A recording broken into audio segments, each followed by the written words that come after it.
Shalom Ubracha, nous poursuivons aujourd'hui avec la 5e Mishnah du 2e Perek, Perek Bet Mishnah He. Là nous allons rentrer dans la deuxième partie de Masechet Chagiga, une partie un peu plus difficile jusqu'à la fin de la Masechet qui concerne Touma et Tahara, c'est-à-dire les dynimes de pureté et d'impureté. Nous allons, à travers les quelques Mishnayot, donc, découvrir qu'il y a une différence entre ce qu'on appelle Choulin, profane, Maaser, le Maaser Sheni, nous avons tout de suite expliqué, la Terouma, et Kodesh, les Korbanot, et Khatat, la Para Adouma. C'est-à-dire que même dans la pureté, nous allons voir que les Chachamim ont mis plusieurs degrés dans la pureté. Il y a Choulin. Choulin, c'est-à-dire tout aliment profane qui n'a aucune sainteté, mais qu'on va garder dans la pureté. C'est de faire attention que rien d'impur ne touche ce qui est cet aliment qui est profane. On n'est pas obligé de manger des aliments profanes dans la pureté, puisqu'un homme a aussi des périodes d'impureté dans sa vie, et il pourra manger des aliments profanes. Le problème, c'est lorsqu'il s'agit de terouma, par exemple, la terouma, ce prélèvement de la récolte qui est donnée au Kohen. La terouma ne peut pas être mangée en état d'impureté. Il y a même une punition de mort, Chiyuv mita bideshamaim, par le ciel, pour celui qui mange la terouma en état d'impureté. Et donc on devra faire attention, le Kohen qui mange la terouma, de toujours être pur lorsqu'il veut manger la terouma, et lorsqu'il est impur, il ne mangera pas de la terouma, il mangera des choulines, des aliments profanes.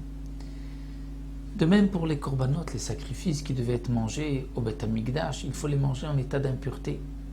Si on est impur et qu'on les mange, il y a là aussi une punition de mort, karet.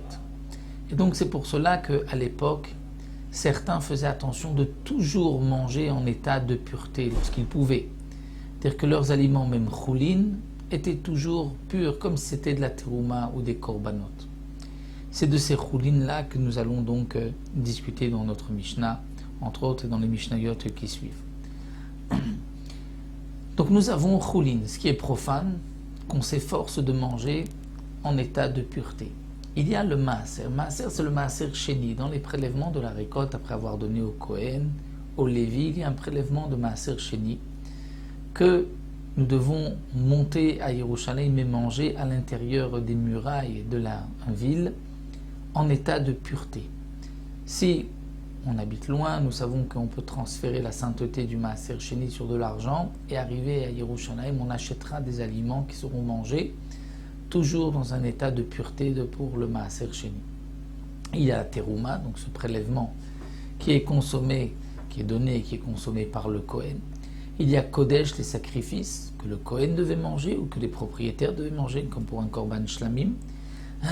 Et il y a une autre ma'ala, un autre degré, c'est khatat, c'est-à-dire pour la para adouma, où là les chachamim ont fait beaucoup de chumrot pour la para adouma. Donc ici la Mishnah vient nous dire, notlim la yadaim, on doit se laver les mains si on veut manger des aliments profanes, ou du maaser, ou de la terouma, ou de la kodesh, ou khatat, qu'est-ce qu'on fait? Est-ce que on doit se laver les mains et c'est suffisant? Et si les mains sont impures, est-ce qu'on peut juste se laver les mains ou il faut même plus aller dans un mikvé? Donc la Mishnah va nous dire Notnim la yadaim, c'est-à-dire on se lave les mains, la choulin, avant de manger tout aliment profane.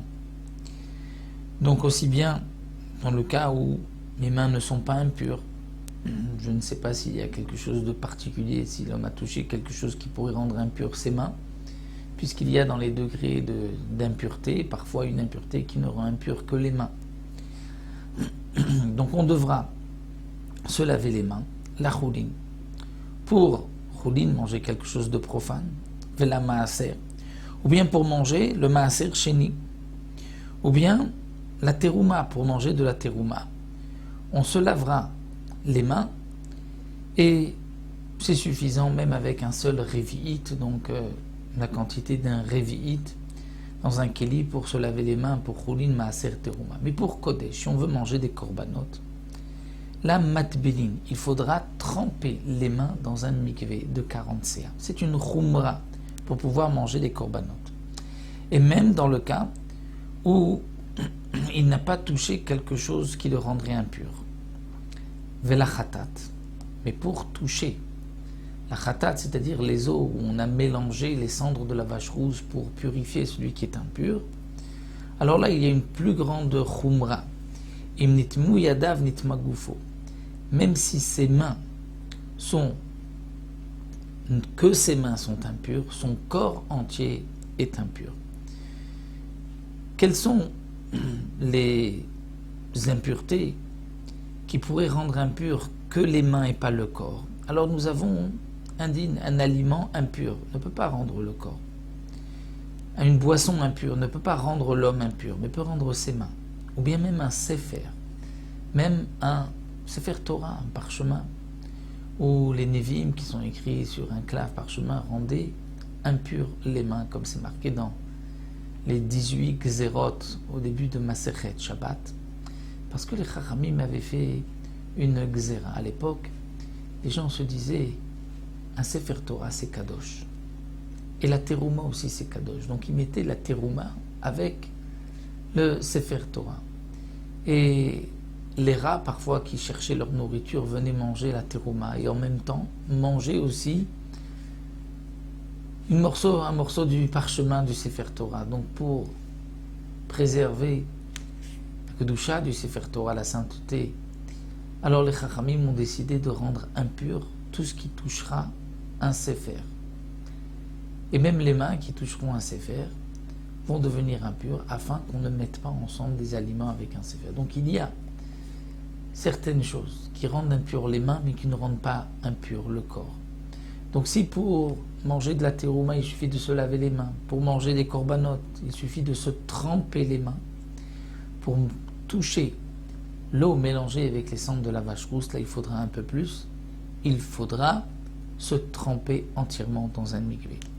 Donc ça ce sont les premières malotes, les premières marches, les degrés d'impureté que nous allons voir aussi par la suite dans les prochaines Mishnayot. Pourquoi ceci est marqué ici au milieu de Masechet Chagiga, à la fin de Seder Moed? Le Barthénora là aussi nous répond, puisque ensuite on verra que pendant la fête, tout le monde devait se purifier, et même l'ignorant qui ne connaissait pas toutes les halachot de Touma et Tara avait un statut particulier pendant les 3 fêtes. Donc c'est pour cela que la Mishnah ici commence avec ces halachot pour ensuite nous enseigner les dinim de l'homme pendant la fête que nous verrons Bezrat Hashem. Donc voici pour une introduction cette 5e Mishnah, et nous poursuivrons dans la prochaine Mishnah toujours avec ces degrés de Choulin, Maaser, Teruma, Kodesh et Khatat que nous développerons encore dans la 6e Mishnah.